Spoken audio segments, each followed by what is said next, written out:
Welcome to Album of the Week, episode 45, August 2023. For those of you new to this channel, here at Scream Blast Repeat, we bring you all things extreme metal, prog, and dark alternative. You can read our daily reviews at www.screamblastrepeat.com. As a reminder, our definition of Album of the Week means our favourite record from a short list of 8. Today, we review the 4th album from Swedish death metal quartet Orbit Culture. Their new LP is called Descent, and they released it via Seek and Strike Records on the 18th of August 2023. Every year produces one metal band that receives more hype than a Don King heavyweight boxer, and often the artist in question enjoys their brief moment of attention before the tastemakers move on to the next big thing and leave them behind. So far, 2023 is the year of Sleep Token.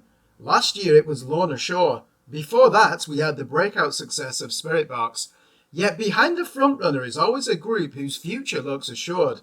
They also generate hype, but the quality of their art is obvious to everyone. It's neither divisive nor content to retread old ground. That band for 2023 is Swedish death metal unit Orbit Culture, who formed in 2013 and now enter the critical phase of their career with album number 4. Orbit Culture must be doing something right to earn the gushing endorsement of YouTube influencers such as Tank the Tech and respected institutions like Banger TV. So what is it that makes a melodic death metal band so special all of a sudden? Well, the answer might lie in the band's emancipation away from Sweden's most packageable style of heavy music. If Orbit Culture are a mellow death band, then Northlane are a gent band. Like the Australian Innovators, they might have started in a saturated subgenre, but they can no longer be defined by it. The key to Orbit Culture's evolution is their founding member, Niklas Karlsson, whose vision and vigour as vocalist and riff slinger brought them to this point. Those who enjoyed the band's 2021 Shaman EP will salivate at the mouth after one listen to the thunderous pulse of Black Mountain. A finger-tapping guitar pattern soon gives way to a crushing metallic groove with blockbuster sound effects right from a Roland Emmerich film. Listen how Karlsson growls into the microphone like a bulging-eyed psychopath. This could be Septic Flesh, but with a makeover from Gojira's imperial phase of the mid to late 2000s.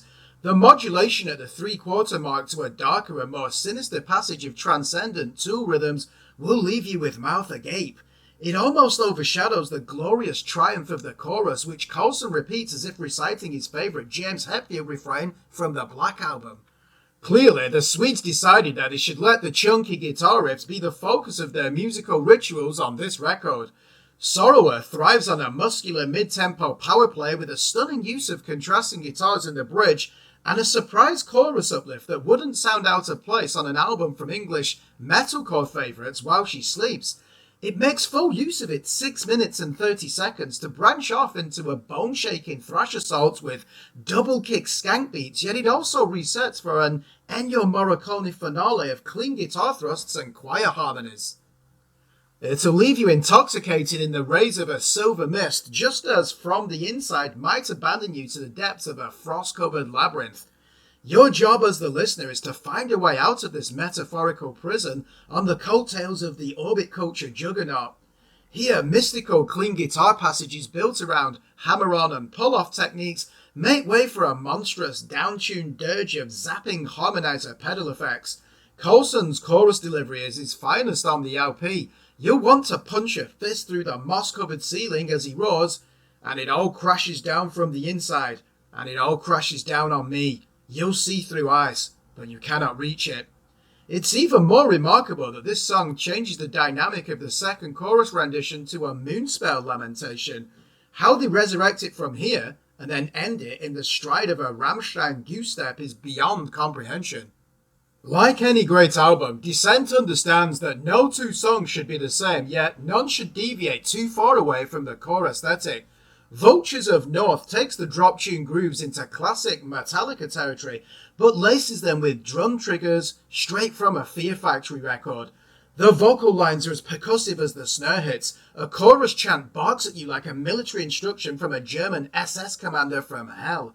Alienated takes a stomp of Norwegian death metal fiend's Blood Red Throne and teases a macabre vibe from its arsenal of maximum damage riffing.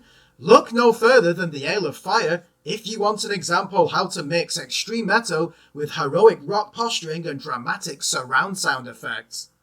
The fact that Orbit Culture can envisage a heavy metal Thunderdome where Metallica, Gojira, and Fear Factory can coexist like a triumvirate of judges opening a Bloodsport event is testament to their confidence. Undercity flinches with a strain of dissonance before it establishes its stride with a gurning guitar riff for the bench press. By contrast, the title track is an industrial death metal blast for the treadmill. Here the guitars jab in onomatopoeia with Coulson's abrasive vocals. The descent into madness is all I see, and it's all I've seen, he declares with a grimace. The palm-muted guitars will batter your head like the giant hailstones of a Colorado storm. Ending the album in a solemn dig of the soil with Through Time is the perfect way to bring things to a close. Those of you that cling to Draconian Times by Paradise Lost as the forgotten masterpiece of the 1990s will not forget this one. Hark the poignant words of the lyrical protagonist, "Follow the white bird. She'll show you. Now go. You've stayed here for too long." It's a remarkable way to bring the curtain down on 48 minutes of imperious metal. And so, after deliberating on this record for 7 days, we award it a 9 out of 10. If you like this album, we recommend you check out the following records: Gojira's 2005 masterpiece From Mars to Sirius, Fear Factory's 2015 LP Genoxus, and Septic Flesh's 2008 classic Communion.